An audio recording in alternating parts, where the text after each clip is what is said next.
Okay, great. So my name is Cyrus Fazel. I'm the proud founder and CEO of Swissborg. We're going to dig into some ways we could create a crypto nation and how we could essentially take different pieces of what has been built in the past and hopefully with this new blockchain technology create a better world. That's what we're all hoping. I think so here within this group. The big idea as well behind this is to see what has been the limits of blockchain and how can we make sure that tomorrow we are actually building ecosystems that are different from what is today. So further ado, please invite you to my magical ride, and let's dig into meritocracy. So meritocracy is something that has been, many people have been discussing about it. Merit, the part of merit, it's merit, comes from mero, the Latin, and cracy, it's the power. So really that the power goes to the people who actually are working for it in the good way and are servicing the greater good. It's something that I think so it really embraces most philosophies, right? Which is that there's part of socialism in it, there's part of capitalism in it, and I really believe that this is something that should be conducted. And I believe that people who really contribute and help a group are the ones that should really be the deciders, I think so. Just earlier on, there was a great talk by Arnie that he was talking about this pyramid and how this is really the basics of everything. There's been 1,000 books that we always talk about really how to empower ourselves, how to essentially be connected to ourselves, and how be better people. And I just think that this is the pyramid. This is literally, if you're able to fill these five different themes, this is exactly how you could build a great life. And the later two are the really ones that people usually struggle to get because this is really the basics. But when you get to the green level, the self-esteem and self-actualization is always something that not everyone is really able. And for this, you really have to be connected. 2,500 years ago, people don't maybe believe this. There was this one dude. And this one guy was not only a guy who built the biggest emperor of all time, which was Persia back then, but he as well was a very philosophical person. He really believed that the main idea behind an empire is how to really efficiently create an ecosystem where you could collaborate together. And that is really why this became the biggest empire. It's not because they were the biggest warriors, they had the biggest shoulders, is that they had the right philosophy. And one that was great about their philosophy was actually universal basic income. So we talk about it today, but this was already implemented 2,500 years ago, where every citizen, essentially of Persia, was entitled to actually get money, if it was a man or a woman. And I think that's something really powerful that they had. And as well, what was good is that instead of having wars, they was always trying to find different ways to essentially collaborate.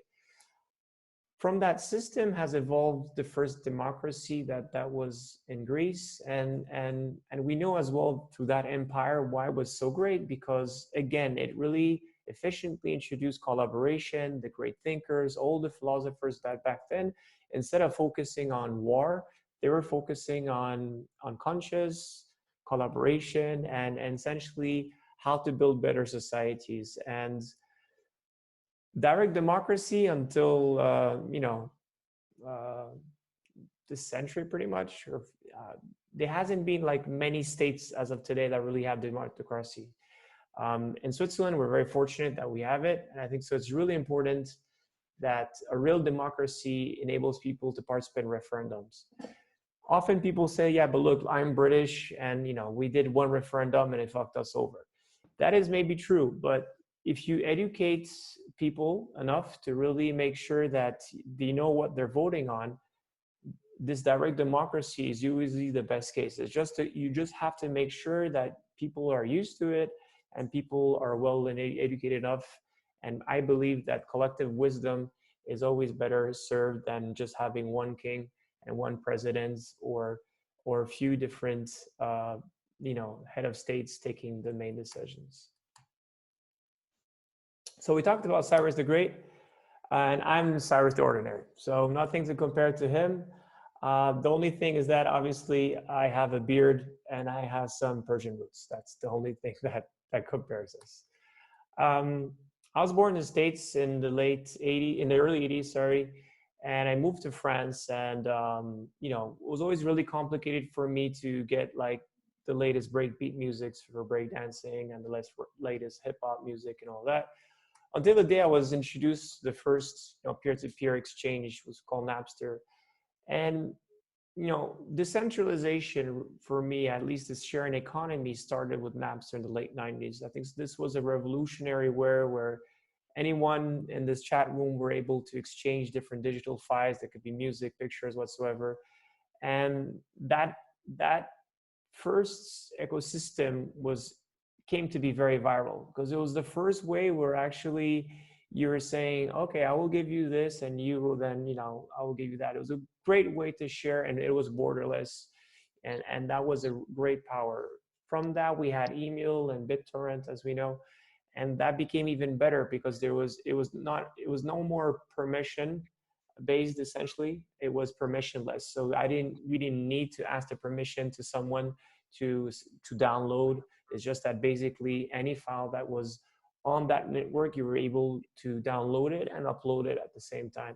So, those technologies for me are really the groundbreaking ones that have really changed and has essentially connect us to one planet Earth, and not divide us in different nations and different genders and different tribes. I think so. This was really the great way how together you could create one community and essentially strive on it. But on the same time, there was other tendency, and we've seen this microwave capitalism, which is people buying things to essentially make profit out of it and sell it back at a higher price. And that is very much seen in the crypto space. It's very much seen in the financial place and the tech place. We've seen this last 30 years that a lot of tendency is just to make sure that you're putting a shitty dish in this microwave and you're hoping to have a 3-star Michelin, and that doesn't work. And the reason it doesn't work, it's very simple. You all guys have been using Uber, and I think so Uber is a great thing. Everyone talks about the Uber as a free sharing economy, which is a great thing that empowers so many different jobless people. And that has some part true. And I'm not saying it's a bad model. What I'm saying though is that no one knows this person. This person, his name is Ali. He's the first Uber driver. Back then in 2014 or 13, I don't know exactly, he was earning $29,000, which was great for him. It was an easy way to get a job, and he was happy about that. On the other side though, we have all these different investors, right? And these are the biggest VCs, or one of the biggest VCs in the world. And they have contributed greatly to Uber or to different projects by investing their capital and putting at risk. But the profit that they made out of the IPO is maybe 10,000%, or maybe it's 5,000%, or 100, or 100, or 200%, or 500%, whatever it is. They make a great amount of extraction of the value of the network. Where Ali in 2014, he was one of the best guy at Uber and one of the best taxi drivers that they had. And it's same that goes for Facebook. We've been adding Facebook. A lot of great users has been using it, but we don't know really who are the users. Same, we don't know who's the first person that let his apartment Airbnb. We don't know the people have been using the most Airbnb, but we know that Sequoia Capital and others have been making a great amount of money each time there's a new fundraise and a new series. So going back to Ali, we've seen that from 2014 to 2016, he made more money, essentially had more ships. So he hadn't made more money because he contributed to the network. And he made that what Uber is today, thanks to him. He just gave more money because he was making much more, he was working more essentially. But then what happened is that 2017 happened and he started making less money, but he was working as much or even more. Why? Because Uber, which is normal, wanted to do his own IPO and starting wanted to have a revenue model that was showing, better revenue. And they essentially, increased the margin of what they were taking. And what happened to that is that, poor Ali at the end, he's been on the network for 10 years or almost 10 years since the beginning of Uber. And what happened to him is that today he's not even on the network anymore. The fees at Uber have increased from 10% to 35%, that he said, okay, you know what, I'm gonna go on Lyft. And Lyft, it's a better way for him to make money. So when you see this model and you understand it's just not unfair to Ali, is that it's not a winning business model because you don't incentivize your network. You don't incentivize the people who have participated in the beginning and actually contributed their time and devotion. You only contribute the investors. And investors is great, but the people who create the value in the network is not only money, it's actually the users itself. And it's the same thing for Airbnb and the same thing for all these different sharing economy models. This is where the flaw is. And that's why these eventually models will probably not work in the future. This leads to what? To essentially a wealth gap, right? Richer people are getting richer and richer. Poorer people are getting poorer and poorer. And that's fact. And what does that lead to? To the gilets jaunes.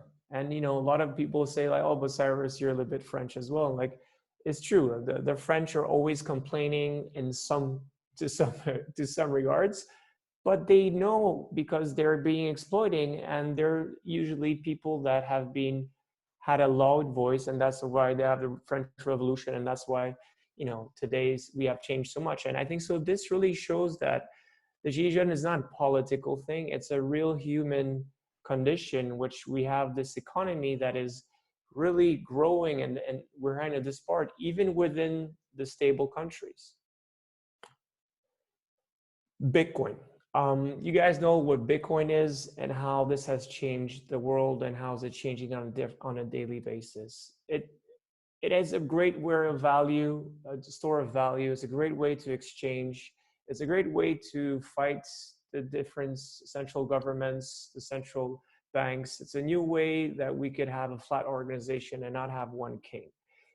And I think so. It's one of the greatest thing, and especially this last 2 days when it went to the moon, when everyone's pretty much happy. We know that behind though Bitcoin, there's proof of work, which is some way a very libertarian way of doing business, which is that if you help the network, you get rewarded, regardless wherever you are. If you're in North Korea, if you're in Iran, if you're from the States, if you're here in Switzerland, you get rewarded, and that's great.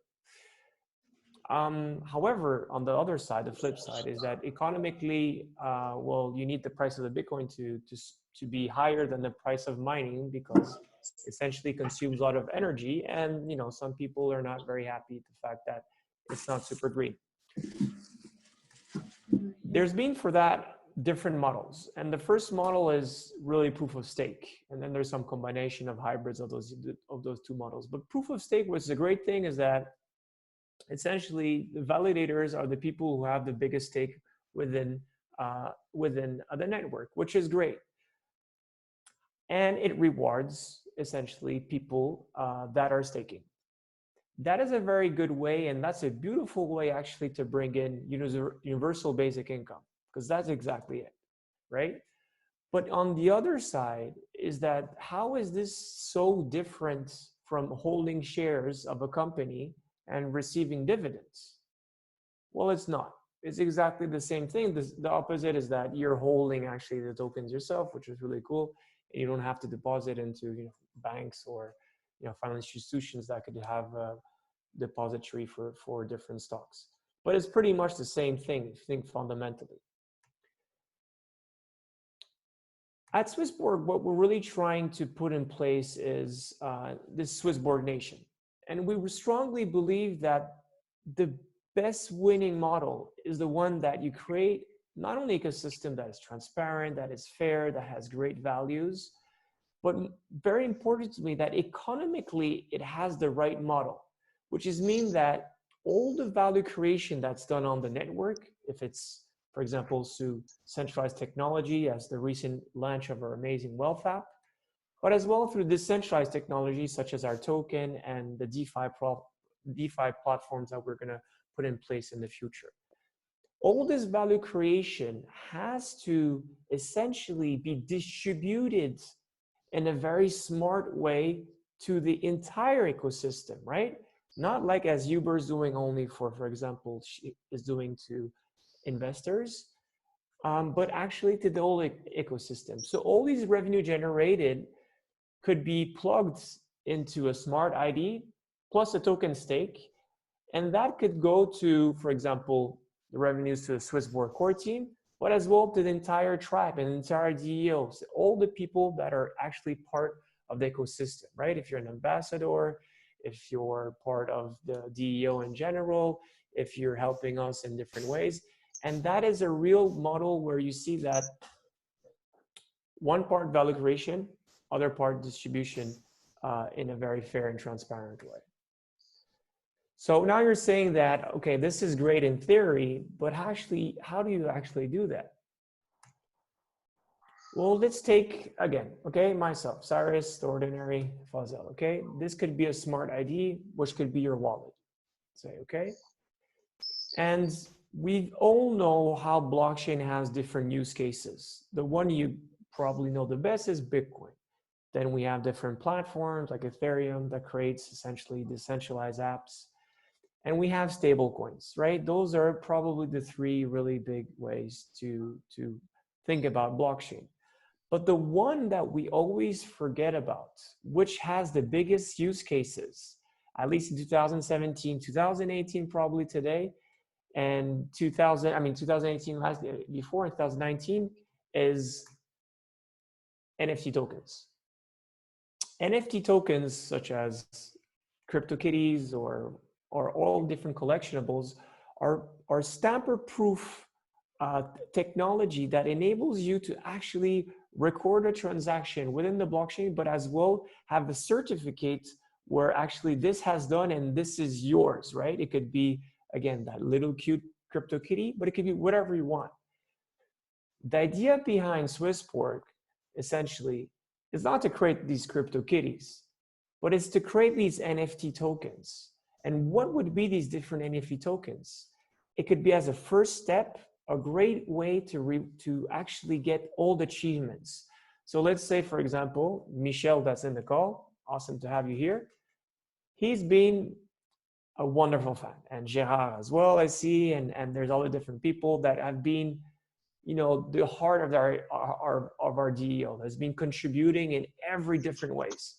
So these guys, how awesome they are, they will have obviously the ICO badge because they participate in the ICO badge. Will they have the referendum badge? Yes, they will have it because they participated in the first and the second and the future ones, maybe.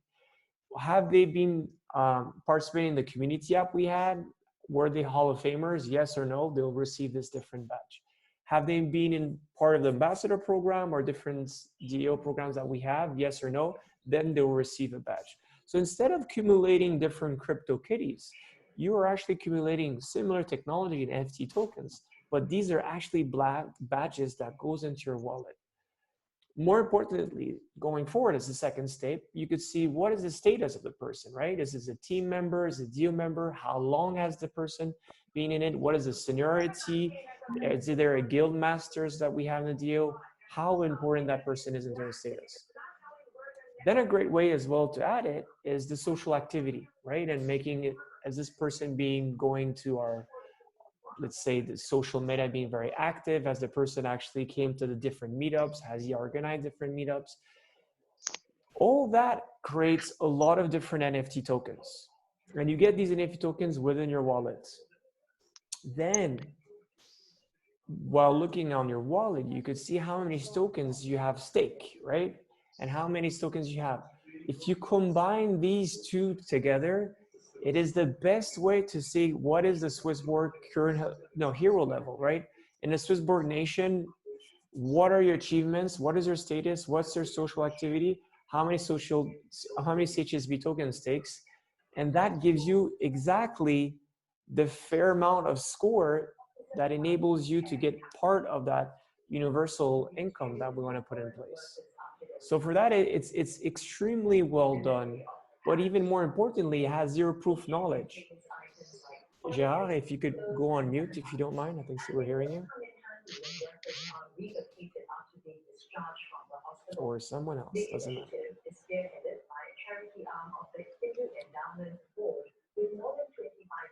So the great thing that you have here is that it really provides you this beautiful way with zero proof knowledge, essentially, to get access to really get access to essentially this level.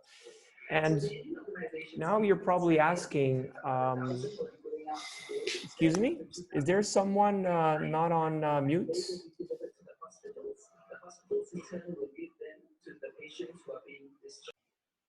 Thanks. Great. So that not only gives you the right to get access to universal income, but it gives you as well zero proof knowledge. We don't even need to know essentially who you are, right? There's one way on this smart ID gives you old ID and how you know who you are. But even if you're not so interested in participating into providing that smart ID, it actually, with that record of zero proof knowledge, we know how much we should actually be retributing to that different wallets. And these NFT tokens could as well be sold, right? If you think that this ICO badge that gives you an extra score to get access to that universal income, you want to sell it to someone else because he really wants it, he never got it, then you could even sell it to that person, and that person essentially will benefit from that exponential rate to that exponential coefficient to get exposed to the universal income. And what is great with this same type of mindset is that heroes code not only enable you to get access to the universal income, it gets you as well the rights of how you participate in the governance over the network, right? And that is something that's very powerful, because we know that the great thing about crypto is, the way of how we could define and reshape these different ecosystems. And governance has a big play. We've seen recently that, for example, one of the best network of all time has been compromised because delegated proof of stake didn't work very well with Steemit. Now, maybe last but not least, why is this really important? We know that tomorrow a lot of our jobs will essentially be automated, and there's no fact of it. I mean, there's a lot of jobs that will never be automated, and we know that very much, but a lot's going to be automated. And the future generations have to really realize that you have to really find something that elevates yourself, right? That universal basic income could come from different ways, such as our network or helped by essentially the government itself. But we know that there's more than that to it. And going back to the same pyramid of Maslow, this universal basic income could hit here in a safety net, right? But then it's more about the situation and how you're connected to your loved ones, how then you essentially believe in a tribe and have a value, and you value that the relationships that you have it. And the two last ones will really be, what is your status, or what do you love in life, and how do you really find that purpose? And I think so these are the two last ones that, if you're doing something that will be replaced and automated, there's a high chances that you're not fulfilling your life in that job. And I really believe that as today, we really have to think about what's the future of tomorrow. And we really have to believe that we have this freedom, more importantly than ever, to actually get access to what we want. And those are making sure that your self-esteem, so really making sure that your confidence, your sense of accomplishment is there. And I think so NFT tokens can really show on the chain actually what's your status, and that's I think so it's beautiful.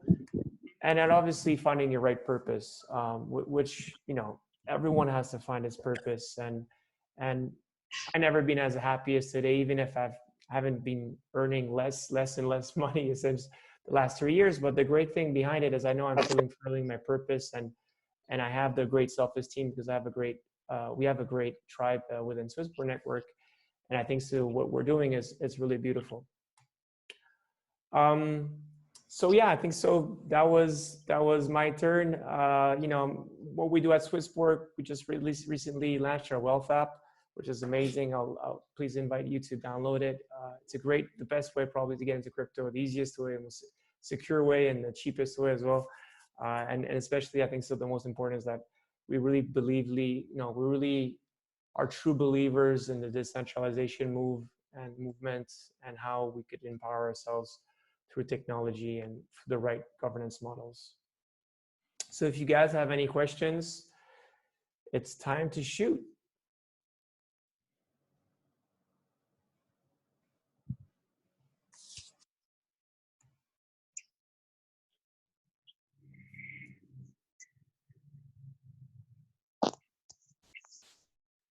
Okay, everyone is shy. Well, that was, I hope you guys understood it. I think so. The big thing behind crypto to get to mass adoption, we talked about earlier with Cyrus, was that I believe the digital ID. Digital ID is really where,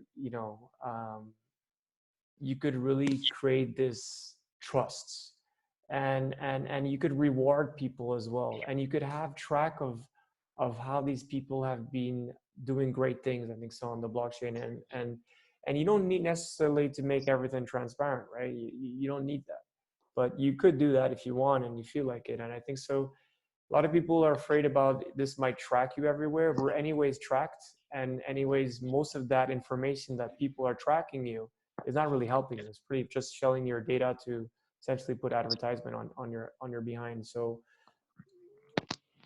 there's a lot of different would say different obstacles to mass adoption with crypto, but digital ID will be most probably the great one. And why we haven't seen so far any projects take off is that well, there's no money behind digital ID. There's what's the business model that you can really provide with even great ones like Civic, but what's the business model behind it? Nothing. It's super difficult to really create a framework where you make money on digital ID. So that is, I think, so the reason. But I had a feeling that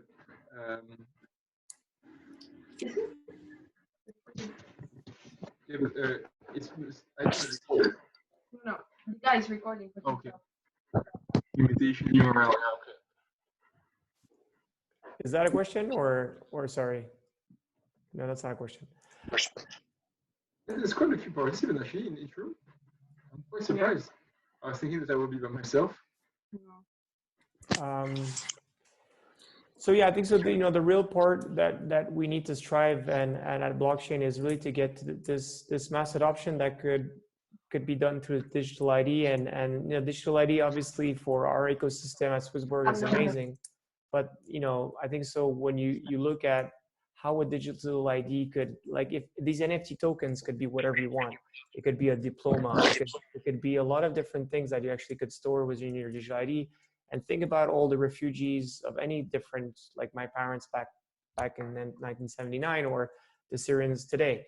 If you had your PhD or you're a doctor and you had a digital ID, essentially certificate, when you would get to Lebanon or you get to the next place, you could probably be directly a doctor, and that would enable people really to use really the blockchain, right? And obviously stable coins is something that has a big play, and that's why we're seeing a lot of great initiatives that have been using stable coins, even if it's more for trading. I think so tomorrow will be for faster payments, and for everyone that'll just be regular payments.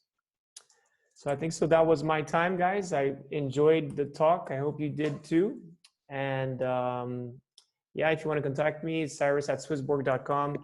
Check out our app. We just have the Wealth app, super awesome. We have 10 fiat gateways in Europe, and we're opening in other Asian markets very soon. So looking forward to receive some love from you, and thank you for participating. Thank you, Cyrus. Thank you. Thank you. You have my love. You had some questions in the chat. Oh, shoot, I didn't see that.